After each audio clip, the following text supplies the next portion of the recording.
Mesdames et messieurs, ici Jage et on se retrouve aujourd'hui pour une théorie sur le prochain et premier film Black Clover. Je sais que ça peut paraître assez étrange de lier ça à la mort de Yami, quand même c'est un gros morceau et qui devrait être normalement représenté à l'intérieur du manga, mais vous inquiétez pas, je vais vous expliquer ça tout de suite en détail parce que ça a vraiment du sens quand même.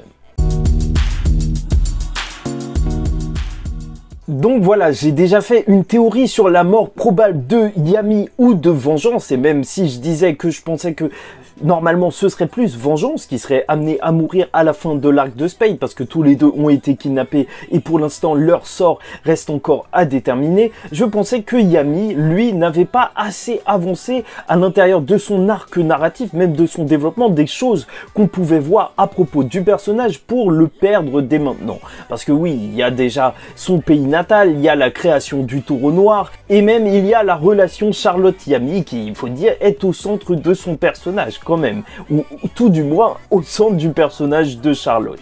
Et si Charlotte dit bien que elle doit récupérer Yami pour en quelque sorte lui avouer ses sentiments, alors ça pourrait être fait à l'intérieur de l'arc. Mais là où tout a changé en fait, c'est que maintenant Yami dans les scans, voilà, sans spoiler et aller trop loin, bah voilà, on a eu l'histoire du taureau noir, même comment il a appris cette phrase surpasser ses limites et comment il a appris à fumer. Bon, ça c'est un détail, mais voilà, on connaît énormément de choses sur le personnage. Et donc le gros point d'ombre qu'on a sur lui, ce serait bien évidemment son pays. Son pays, et pourquoi je pense que ça peut avoir lieu dans le film, parce que je pense vraiment que ça peut être un grand moment de Black Clover de voir ça sur grand écran, c'est que déjà sur l'affiche qu'on nous avait présentée, il regarde Asta et devant un soleil qui est en train de se lever. Et bon, bien sûr, le pays de Yami, c'est une référence au Japon et le pays du soleil levant.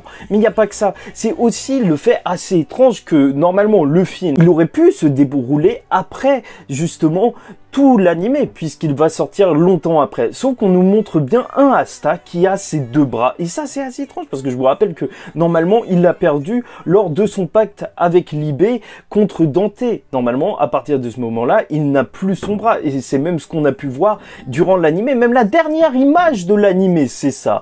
Donc, pourquoi nous faire passer un film qui se passerait avant ? Et pourquoi pas juste pour la présence de Yami Sukehiro? Oui, parce que à ce moment-là, pendant les 6 mois d'entraînement, s'il y avait bien une chose qui changeait par rapport à la fin de l'animé, c'est que Asta pouvait être en contact avec Yami. Et ce serait une occasion parfaite pour justement voir le taureau noir interagir avec le pays natal de Yami Sukehiro. Et là où je pense qu'il y a vraiment quelque chose qui pourrait se jouer autour de la mort de Yami, c'est qu'en ce moment, je ne sais pas si vous avez remarqué, mais les studios d'animation et les mangakas sont souvent beaucoup plus liés qu'avant. En fait, même quand tu lis des scans, bah tu te rends compte qu'il y a un genre de parallèle avec ce qui est en train de se passer en épisode et ce qui est en train de se passer en scan. Par exemple, pour Nash, on a eu un petit peu Nahato, si tu préfères, son introduction dans les épisodes, en même temps qu'on nous révélait son histoire à l'intérieur des scans. Et ça, c'est pas anodin. Franchement, il y a plein d'autres moments comme ça qui arrivent dans plein d'autres animés, comme Jujutsu Kaisen par exemple. Et ça se voit qu'en fait, ils essayent de croiser les médias et en même temps, ça rend l'expérience pour les personnes qui regardent ou qui suivent les scans, en fait, pour tout le monde, beaucoup plus amusante. Et ça donne une raison, même si tu fais que lire, de regarder les épisodes. Et pourquoi là, il pourrait le faire avec une plus grande envergure, c'est qu'avec un film qui retracerait l'histoire de Yami, ou au tout du moins où on rencontrerait son pays natal, alors on pourrait découvrir une dernière partie, la dernière grosse zone d'ombre du personnage, et en même temps, ça ferait que le personnage de Yami n'aurait plus grand chose de secret à nous montrer. Et c'est pour ça que si on avait sa mort potentiel en scan, et je vous rappelle que c'est vraiment quelque chose qui est d'actualité. Cet arc, il est voué à l'échec presque, parce que les démons sont beaucoup trop puissants. Alors on pourrait avoir une conclusion avec la mort de Yami Sukehiro, ou même peut-être sa disparition pendant très longtemps, ou peut-être pas Lucifer qui prend son corps, je sais pas, n'importe quoi, mais un moment très impactant pour le personnage, en parallèle de sa dernière aventure avec tout le taureau noir aussi. cinéma. Si ça vend pas de l'émotion et si ça ne fait pas buzzer le film, alors je ne sais pas ce qui fera buzzer le film. Je sais, c'est plus un argument marketing qu'autre chose, mais en même temps, je pense que de nos jours, les mangas, les animés, c'est impossible de dissocier le marketing, la campagne de communication avec l'histoire scénarisée qu'on est en train de lire. Et pourquoi je tiens absolument à la mort de Yami, c'est pas que j'ai un problème contre lui. Justement, je trouve que c'est un personnage incroyable, mais plus il est incroyable, plus sa mort serait impactante pour nous, les spectateurs. Il faut dire la vérité, Yami, il a plus trop sa place à l'intérieur de Black Clover. Si vous suivez l'anime, bah vous avez vu que Naoto a participé à la réunion des capitaines, donc il a un petit peu cette aura de capitaine. En plus, il est assez puissant pour avoir 4 démons. On a vu qu'il avait 4 petits démons lors du dernier épisode de Black Clover, et donc sa puissance, elle est même pas à démontrer. En vrai, on peut dire largement, facilement qu'il est du niveau d'un capitaine. Sauf que là où il est vice-capitaine, ça veut dire que la place n'est pas vacante pour Asta.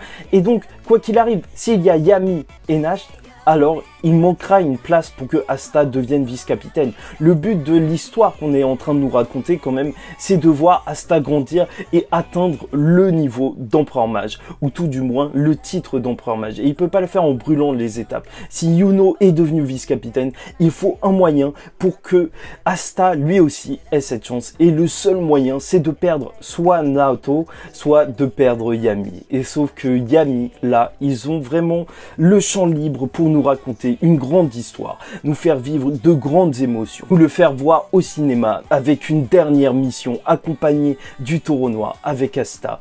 Et depuis qu'Asta a eu la reconnaissance de Yami, parce que je vous rappelle que le combat contre Dante c'était ça, c'était se battre d'égal à égal avec Yami. Certes, il n'avait pas le même niveau, c'est ça qu'on nous a montré aussi, que Yami devait le protéger, mais à ce moment précis, Yami, il avait besoin d'Asta.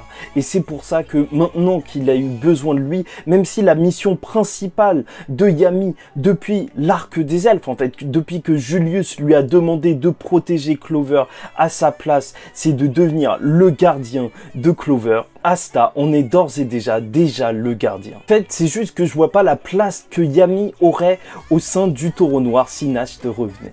Yami, c'était peut-être la figure parentale d'Asta, c'était aussi le commandant, tu vois, le capitaine, celui sur qui tout reposait.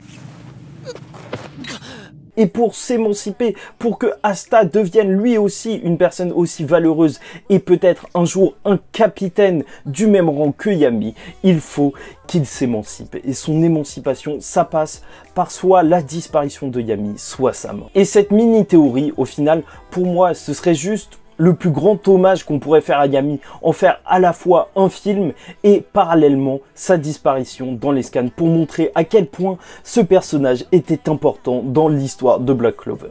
Et je vais pas te mentir, je préfère me tromper.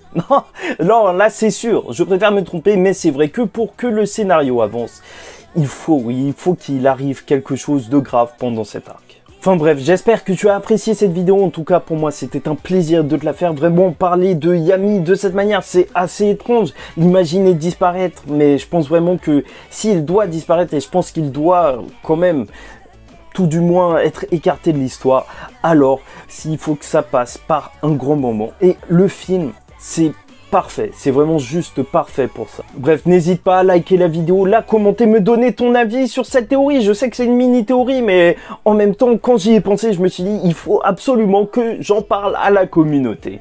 N'hésitez pas à vous abonner si vous êtes fan de Black Clover, parce que ça continuera malgré la fin de l'anime, malgré le film, en fait, qui est en préparation et on sait pas quand il va arriver. Non, ça va toujours continuer les vidéos sur Black Clover, et il y en aura d'autres encore et encore. Bon.